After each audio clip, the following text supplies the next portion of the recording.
La Bible en un an, le 18 avril, le livre de Josué, chapitre 16, verset 1 au chapitre 18, verset 28, le livre des psaumes, chapitre 87, verset 1 à 7, le livre des proverbes, chapitre 12, versets 27 et 28, l'évangile de Luc, chapitre 2, versets 33 à 52. Josué, chapitre 16.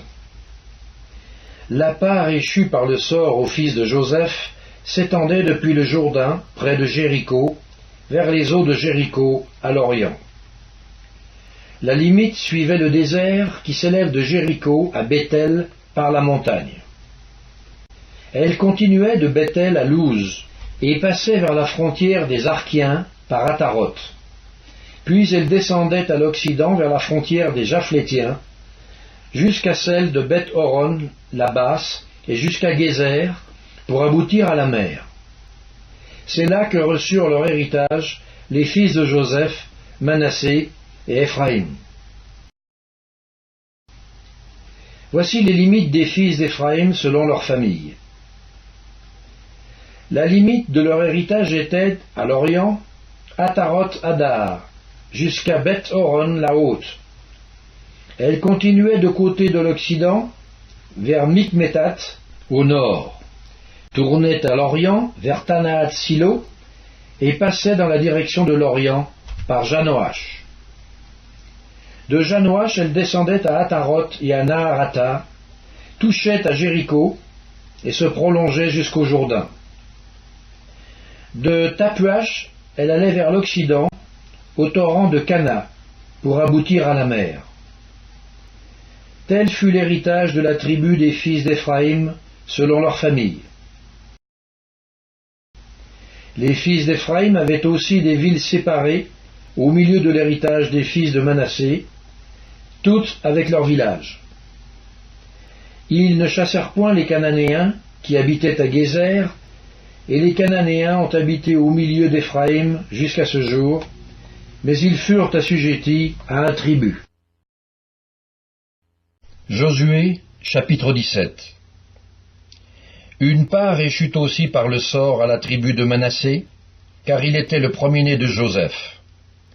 Makir, premier-né de Manassé et père de Galad, avait eu Galad et Basan, parce qu'il était un homme de guerre. On donna par le sort une part aux autres fils de Manassé, selon leur famille, aux fils d'Abiézer, aux fils de Hélek, aux fils d'Azriel, aux fils de Sichem, aux fils de Épher, aux fils de Shemida. Ce sont là les enfants mâles de Manassé, fils de Joseph, selon leur famille. Tselofshad, fils de Épher, fils de Galad, fils de Makir, fils de Manassé, n'eut point de fils, mais il eut des filles dont voici les noms. Machla, Noa, Ogla, Milka et Tirtsa. Elles se présentèrent devant le sacrificateur Éléazar, devant Josué, fils de Nun, et devant les princes, en disant « L'Éternel a commandé à Moïse de nous donner un héritage parmi nos frères. » Et on leur donna, selon l'ordre de l'Éternel, un héritage parmi les frères de leur père. Il échut 10 portions à Manassé, outre le pays de Galad et de Basan, qui est de l'autre côté du Jourdain. Car les filles de Manassé eurent un héritage parmi ses fils, et le pays de Galad fut pour les autres fils de Manassé. La limite de Manassé s'étendait d'Azer à Mikmétat, qui est près de Sichem, et allait à Jamin, vers les habitants d'En-Tapouach. Le pays de Tapouach était aux fils de Manassé, mais Tapouach, sur la frontière de Manassé, était aux fils d'Éphraïm. La limite descendait au torrent de Cana, au midi du torrent. Ces villes étaient à Éphraïm, au milieu des villes de Manassé. La limite de Manassé, au nord du torrent, aboutissait à la mer. Le territoire du midi était à Éphraïm, celui du nord à Manassé, et la mer leur servait de limite. Ils touchaient à Hazer vers le nord, et à Issachar vers l'Orient. Manassé possédait dans Issachar et dans Azer, Beth-Shean et les villes de son ressort, Gibléan et les villes de son ressort, les habitants de Dor et les villes de son ressort, les habitants d'Endor et les villes de son ressort, les habitants de Tahanak et les villes de son ressort, et les habitants de Megiddo et les villes de son ressort, 3 contrées. Les fils de Manassé ne purent pas prendre possession de ces villes, et les Cananéens voulurent rester dans ce pays. Lorsque les enfants d'Israël furent assez forts, ils assujettirent les Cananéens à un tribut, mais ils ne les chassèrent point. Les fils de Joseph parlèrent à Josué et dirent : « Pourquoi nous as-tu donné en héritage un seul lot, une seule part, tandis que nous formons un peuple nombreux et que l'Éternel nous a bénis jusqu'à présent ?» Josué leur dit : « Si vous êtes un peuple nombreux, montez à la forêt, et vous la battrez pour vous y faire de la place dans le pays des Phéréziens et des Réphaïm, puisque la montagne d'Éphraïm est trop étroite pour vous. » Les fils de Joseph dirent : « La montagne ne nous suffira pas, et il y a des chars de fer chez tous les Cananéens qui habitent la vallée, chez ceux qui sont à Beth-Shean et dans les villes de son ressort, et chez ceux qui sont dans la vallée de Jizréel. » Josué dit à la maison de Joseph, à Éphraïm et à Manassé : « Vous êtes un peuple nombreux, et votre force est grande. Vous n'aurez pas un simple lot. Mais vous aurez la montagne, car c'est une forêt que vous abattrez, et dont les issues seront à vous, et vous chasserez les Cananéens, malgré leurs chars de fer et malgré leur force. » Josué, chapitre 18. Toute l'assemblée des enfants d'Israël se réunit à Silo, et ils y placèrent la tente d'assignation. Le pays était soumis devant eux. Il restait 7 tribus des enfants d'Israël qui n'avaient pas encore reçu leur héritage. Josué dit aux enfants d'Israël : « Jusque à quand négligerez-vous de prendre possession du pays que l'Éternel, le Dieu de vos pères, vous a donné ? Choisissez 3 hommes par tribu, et je les ferai partir. Ils se lèveront, parcourront le pays, traceront un plan en vue du partage, et reviendront auprès de moi. Ils le diviseront en 7 parts. Juda restera dans ses limites au midi, et la maison de Joseph restera dans ses limites au nord. Vous donc, vous tracerez un plan du pays en 7 parts, et vous me l'apporterez ici. Je jetterai pour vous le sort devant l'Éternel notre Dieu.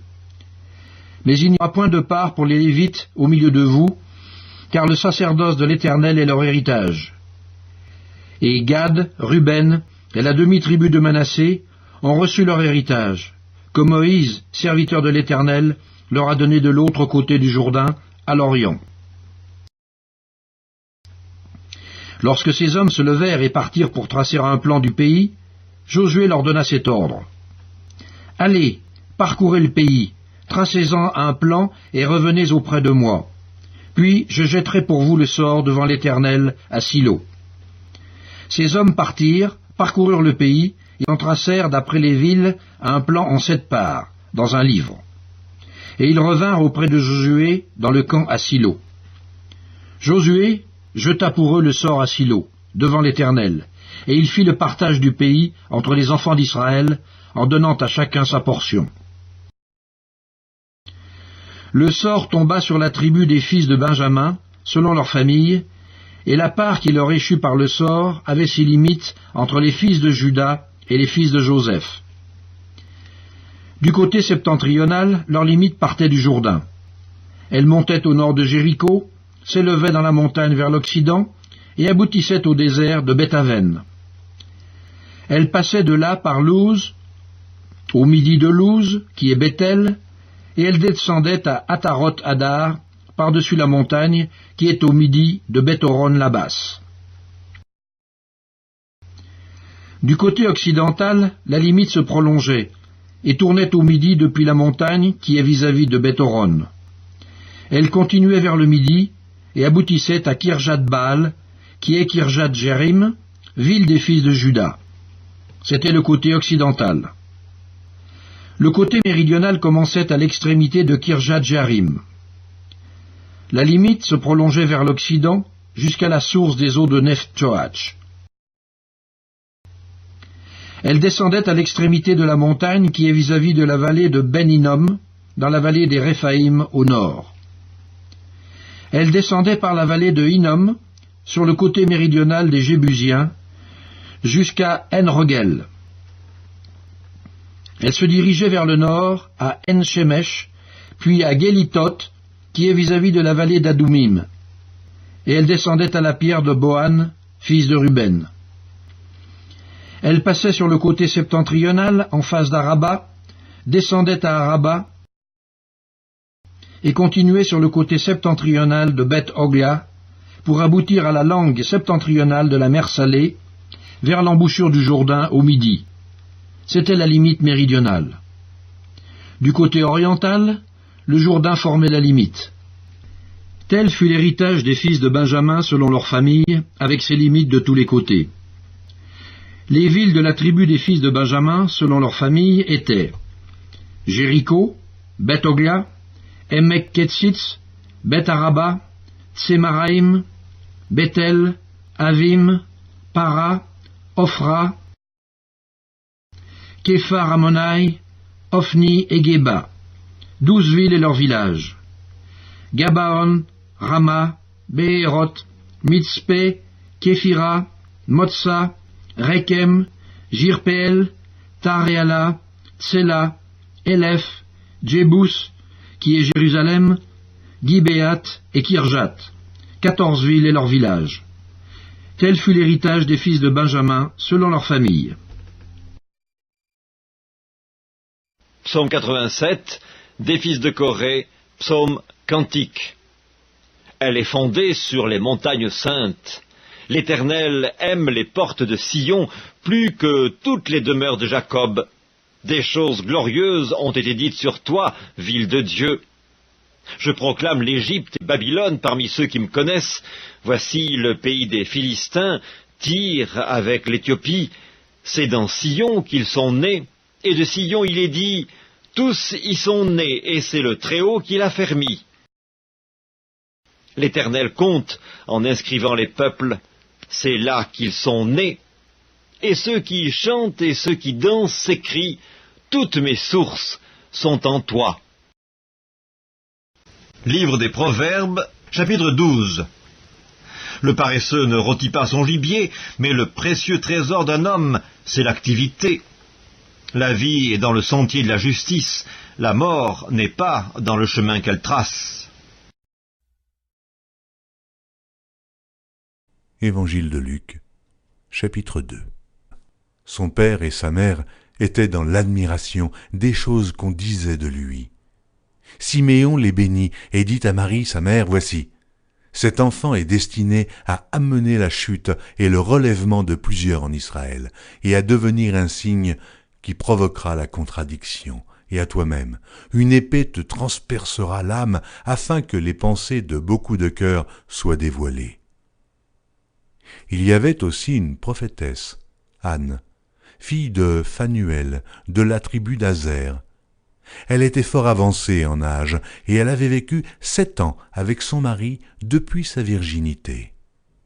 Restée veuve et âgée de 84 ans, elle ne quittait pas le temple, et elle servait Dieu nuit et jour dans le jeûne et la prière. Étant survenue, elle aussi, à cette même heure, elle louait Dieu, et elle parlait de Jésus à tous ceux qui attendaient la délivrance de Jérusalem. Lorsqu'ils eurent accompli tout ce qu'ordonnait la loi du Seigneur, Joseph et Marie retournèrent en Galilée, à Nazareth, leur ville. Or l'enfant croissait et se fortifiait, il était rempli de sagesse, et la grâce de Dieu était sur lui. Les parents de Jésus allaient chaque année à Jérusalem, à la fête de Pâques. Lorsqu'il fut âgé de 12 ans, ils y montèrent selon la coutume de la fête. Puis, quand les jours furent écoulés et qu'ils s'en retournèrent, l'enfant Jésus resta à Jérusalem. Son père et sa mère ne s'en aperçurent pas. Croyant qu'il était avec leurs compagnons de voyage, ils firent une journée de chemin, et ils le cherchèrent parmi leurs parents et leurs connaissances. Mais, ne l'ayant pas trouvé, Ils retournèrent à Jérusalem pour le chercher. Au bout de 3 jours, ils le trouvèrent dans le temple, assis au milieu des docteurs, les écoutant et les interrogeant. Tous ceux qui l'entendaient étaient frappés de son intelligence et de ses réponses. Quand ses parents le virent, ils furent saisis d'étonnement, et sa mère lui dit, « Mon enfant, pourquoi as-tu agi de la sorte avec nous? Voici, ton père et moi, nous te cherchions avec angoisse. » Il leur dit, « Pourquoi me cherchiez-vous? Ne saviez-vous pas qu'il faut que je m'occupe des affaires de mon père ?» Mais ils ne comprirent pas ce qu'il leur disait.